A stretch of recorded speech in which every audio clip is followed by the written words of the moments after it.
Bom, eu tinha embarcado nessa viagem de tentar entender política americana. Na verdade, inicialmente era a ideia, começou tentando entender como que as estruturas de inteligência funcionam, tal. Enfim,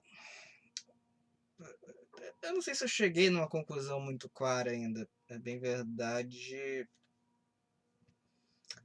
Aquilo não é a máquina estatal política americana, é uma coisa bem confusa. Porque você meio que tem duas frentes muito claras ali. Você tem uma frente mais tecnocrática e você tem uma frente do jogo político midiático. Só que o grande detalhe nessa história toda é que o candidato que você vota não é quem vai escrever a lei no final do dia. Isso se traduz para o Brasil muito fortemente. Então você tem muita margem de atuação para esse aparato tecnocrático que controla a letra da lei nos detalhes. E, e é aí que você consegue ter uma ingerência muito forte das estruturas de lobby, porque quando você olha lobby nos Estados Unidos, não necessariamente o cara vai estar se reunindo com o candidato. Acontece. Mas muito mais, obviamente, ele vai estar tendo uma. Ele vai estar direcionando as agências regulatórias para escrever aquela lei, aquela estrutura legislatória de um modo que seja favorável para ele. Tanto que você vê muito isso de pessoas de agências passando para iniciativa privada em cargos muito altos. Você não tem pagamento de propina como a gente tem no Brasil. Mas você tem um cara que fica, que depois de 6 meses sai de ganhar um salário no serviço público para ganhar fortunas em bônus na iniciativa privada. Então, você tem um jogo de interesses bem confuso aí. Outro ponto a se considerar em política americana, e isso já olhando mais para a parte política mesmo, para a parte que está no jogo midiático, é o lobby, a própria estrutura de influência dessas pessoas. Você tem uma indústria gigantesca aí. Você pega Israel, por exemplo. Israel hoje, muito da conversa de Israel com os Estados Unidos não é via embaixada, é via uma estrutura de lobby muito organizada. Ah, você tem 7 de deputados representativos lá que tem uma conexão de influência direta de Israel. Então, é como se, tipo, se Israel, em vez de conversar com o presidente brasileiro ou com o Itamaraty, fosse direto na Câmara dos Deputados e colocasse as pautas deles ali. E quase todos os aliados americanos, em algum grau ou outro, fazem isso muito fortemente. Então você tem um set de interesses que é muito confuso. E é muito difícil você achar alguém ali que consegue visualizar essa máquina se organizando de um modo ou de outro. Porque o político, ele está conversando com a base dele. O cara que está na agência, que pode ser uma agência de inteligência, pode ser uma agência do Departamento de Estado, e essa estrutura de agências americanas é uma máquina tecnocrática que depois que você para ver, ela é um tanto disfuncional, mas ela tem uma lógica própria que não necessariamente está alinhada no mínimo detalhe com a estrutura que vem de cima. De cima, no caso, seria a presidência. O problema, colocando isso de modo mais claro, vamos dizer assim,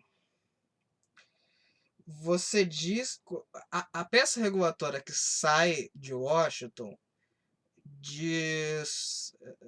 varia, mas, por exemplo, ela diz que você tem que distribuir o auxílio-desemprego, mas na medida em que ela não diz como, você tem uma grande margem de atuação para esse aparato tecnocrático do que seriam instituições fortes americanas. E aí você fica com a questão, tá, outro dia eu tava pensando, pô, a China não é uma autocracia, é uma tecnocracia. Mas até que ponto esse aparato de instituições fortes americanas também não é uma tecnocracia em si mesmo? Enfim, você tem todo o jogo midiático que acontece nas casas regulatórias, no legislativo americano, mas você também tem um outro jogo com outro set de interesses muito particular que acontece no staff técnico. E você pega o DoD, por exemplo, o Departamento de Defesa. Você tem ali 10% do orçamento federal americano. O DoD, o Departamento de Defesa, tem toda uma estrutura de interesses própria que não necessariamente vai refletir o que a Casa Branca quer. Isso é, de certo modo, seduz para qualquer governo, mas quando você olha isso nos Estados Unidos é particularmente interessante, porque depois você consegue traduzir como que isso funciona no Brasil, e você vê que, tipo, você tem, você tem bastante mato alto no Brasil em termos... Que, tipo, nos Estados Unidos todo mundo controla os detalhes quando você está fazendo política em geral. Você tem todas essas agências, vamos dizer assim, tem uma tem um discurso midiático do político, tem quem vai escrever a lei, que já vai entrar num set de detalhes. Para executar essa lei, isso já vai para alguma agência, pode ser. Tem várias, então fica a seu critério. E daí essa pessoa já vai ter outro set de detalhes, aí o lobby vai atuando no modo como esses detalhes da legislação vão se organizando. Isso aqui é um exemplo muito prático disso, é o gerrymandering, que é quando você desenha os limites do que vão ser as zonas eleitorais. Isso é uma confusão. E hora ou outra o John Oliver fala disso. Então você tem um set de interesses muito dispersos ali. Aí a pergunta que eu faço, em que medida instituições fortes e tecnocracia não são a mesma coisa? Enfim, é muito confuso. E geralmente, você já tem as peças, os canais para executar certas estratégias muito claros. Você pega o FCPA, que o Emond fez a matéria falando outros dias, que foi peça vital na Lava Jato e tudo mais. O FCPA existe. O rigor com que você vai botar aquilo em prática depende muito do set de interesses políticos que existe no Departamento de Justiça, que existe na Casa Branca, e a percepção midiática que existe no momento. Então, qual o set de interesses que leva você a executar o FCPA nos detalhes? A estrutura do FCPA ela é tão genérica que um servidor de e-mail nos Estados Unidos, e isso é basicamente qualquer servidor, faz com que uma empresa se enquadre no FCPA. Fora que é praticamente impossível fugir do sistema financeiro que passa por uma gestão americana. Então, você se alterna muito nesse jogo de interesses confuso. Muitas das vezes,